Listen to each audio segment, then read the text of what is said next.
saya Sri Aulia Alkira dari kelas PTIKF angkatan 2022. Di sini saya akan menjelaskan tentang apa yang sudah saya pelajari mengenai materi-materi pendidikan kewarganegaraan. Mari kita menjelaskan untuk pertemuan kedua. Pertemuan kedua yaitu hakikat dan urgensi identitas nasional. Apa itu identitas nasional? Identitas yang berasal dari kata identity atau Inggris yang dalam Oxford Advanced Learners Dictionary berarti wow atau what, characteristic, feeling or belief that distinguishes people of others. Sedangkan nasionalnya itu adalah berasal dari kata nasional atau Inggris yang dalam Oxford Advanced Learners Dictionary connect with particular national shared by whole nation.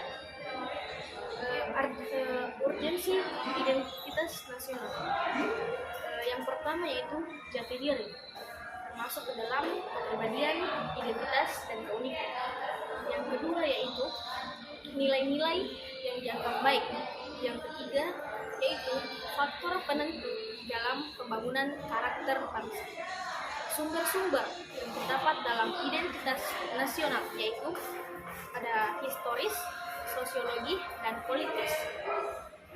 Identitas nasional utama Indonesia yaitu bendera, bahasa, lambang negara, lagu kebangsaan, semboyan Bhinneka Tunggal Ika, Negara Kesatuan Republik Indonesia, falsafah hidup bangsa, konstitusi negara, dan kebudayaan bangsa dan daerah. Mari kita melangkah ke pertemuan ketiga. Di materi pertemuan ketiga, saya akan menjelaskan bagaimana sih itu dinamika dan tantangan identitas nasional.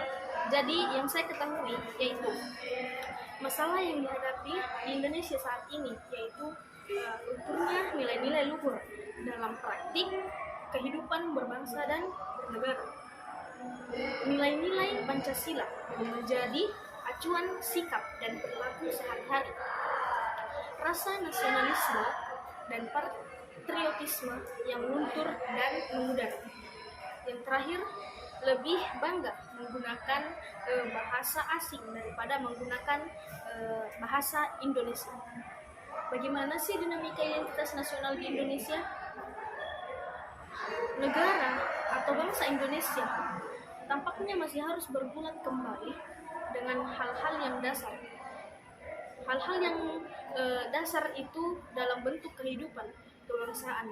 Dalam konteks ini, salah satu tantangan berat bangsa di hari kini dan ke depan adalah memperkuat kembali identitas bangsa atau identitas nasional.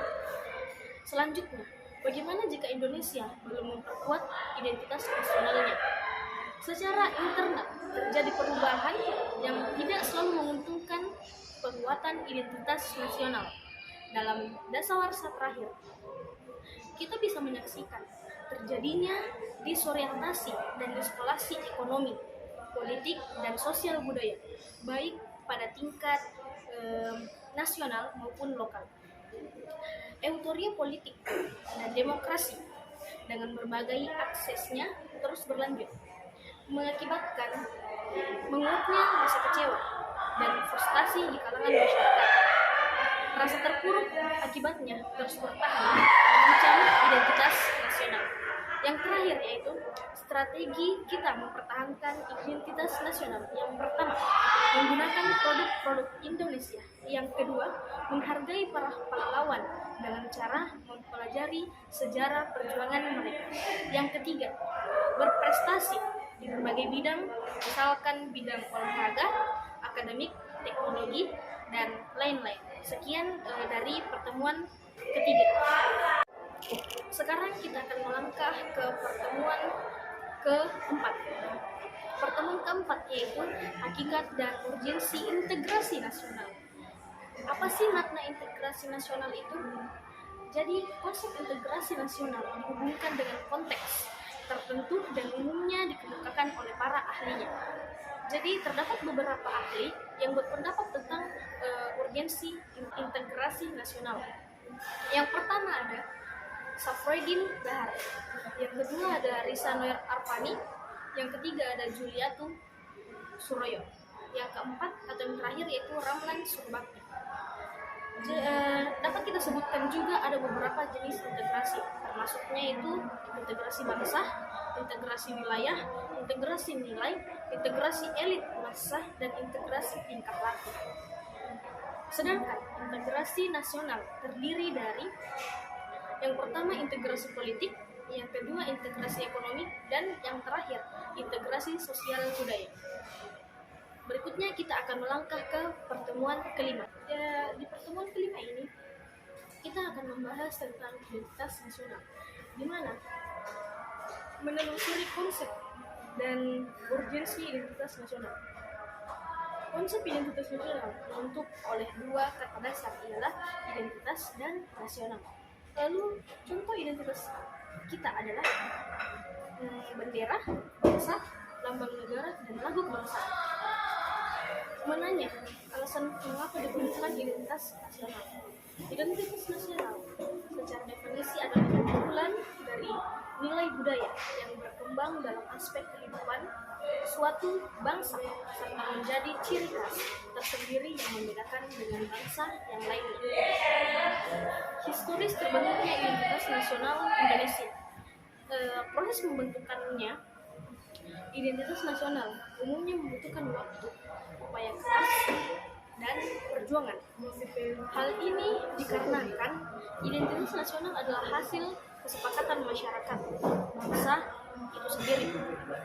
Identitas nasional telah membentuk dalam proses interaksi, komunikasi, dan persinggungan budaya secara alamiah, baik melalui perjalanan panjang menuju Indonesia merdeka maupun melalui pembentukan intensif pasca kemerdekaan.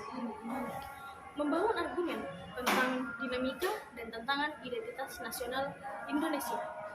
Jadi pada hakikatnya semua unsur formal identitas nasional, baik yang langsung maupun secara tidak langsung, diterapkan, perlu dipahami, diamalkan, dan diperlakukan sesuai dengan peraturan dan perundangan yang berlaku.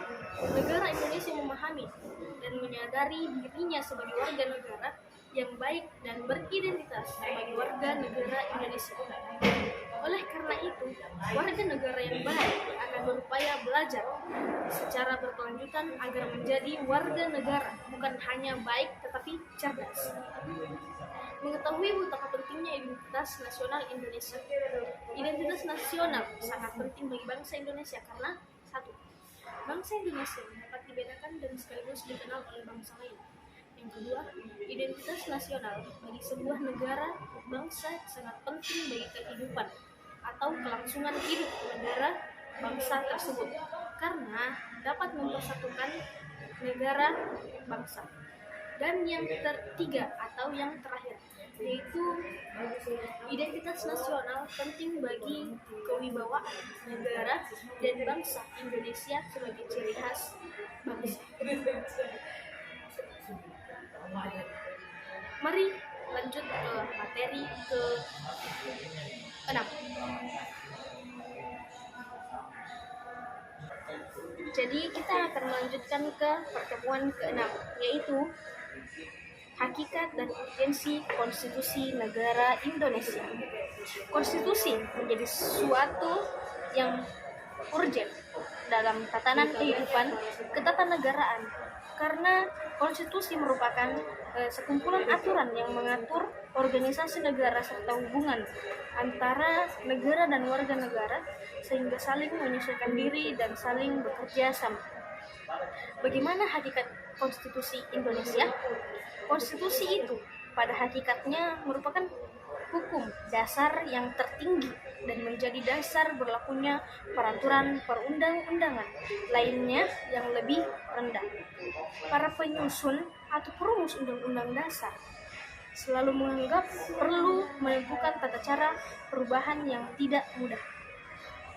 Apa sih tujuan konstitusi itu? Jadi, tujuan konstitusi yaitu membatasi kekuasaan penguasa agar tidak bertindak sewenang-wenang.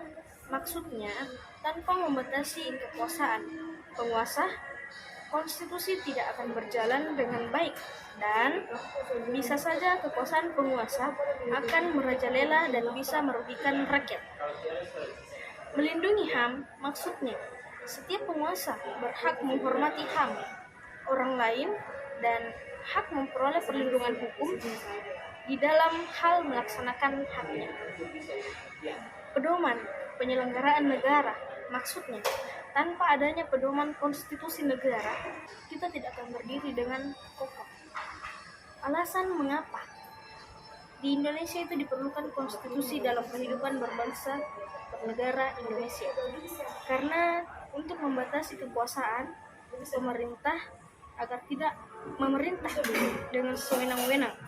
Konstitusi juga diperlukan untuk membagi kekuasaan di dalam sebuah negara. Kita berada di pertemuan terakhir, yaitu pertemuan ke-7. Di mana pertemuan ke-7 itu menjelaskan dinamika dan tantangan konstitusi negara Indonesia. Yang pertama, telah pustaka dinamika ketatanegaraan Indonesia, yaitu sejak proklamasi 17 Agustus 1945 hingga sekarang di Indonesia telah berlaku 3 macam undang-undang dasar dalam beberapa periode, yaitu periode 18 Agustus 1945 sampai 27 Desember 1949 atau masa kemerdekaan. Periode kedua yaitu terdapat pada tanggal 27 Desember 1949 sampai dengan 17 Agustus 1950 atau masa Undang-Undang 1950. Periode ketiga terdapat pada 17 Agustus 1950 sampai dengan 5 Juli 1959 atau masa Orde Lama. Periode kelima Juli 1959 sampai 1998 atau masa Orde Baru sampai masa reformasi yang saat ini berlangsung.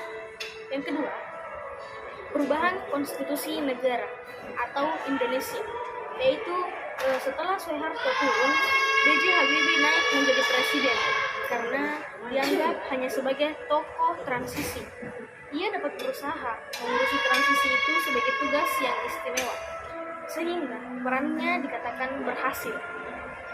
Prakarsa awalnya adalah mewujudkan reformasi politik setelah berunding bersama MPR dan DPR. Saat itu hasilnya adalah Sidang Istimewa MPR pada Desember 1998. Yang ketiga yaitu sistem dan bentuk perubahan konstitusi.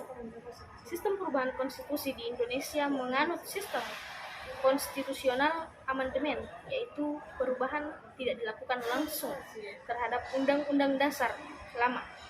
Undang-Undang Dasar lama masih tetap berlaku, sementara bagian perubahan atas konstitusi tersebut merupakan adendum atau sisipan dari konstitusi yang asli atau lama. Oleh karena itu, yang diamandemen merupakan menjadi bagian dari konstitusi yang asli. Hal ini terdapat pada konstitusi kita bahwa selama periode diberlakukannya kembali Undang-Undang Dasar 1945 sampai dengan amandemen Undang-Undang Dasar 1945 1, 2, 3, dan 4 banyak pasal yang diamandemenkan. Yang keempat yaitu tata cara perubahan undang-undang di Indonesia sebagai berikut. 1. Usul perubahan pasal-pasal Undang-Undang Dasar dapat diagendakan dalam sidang MPR apabila diajukan oleh sekurang-kurangnya 1-3 dari jumlah anggota MPR.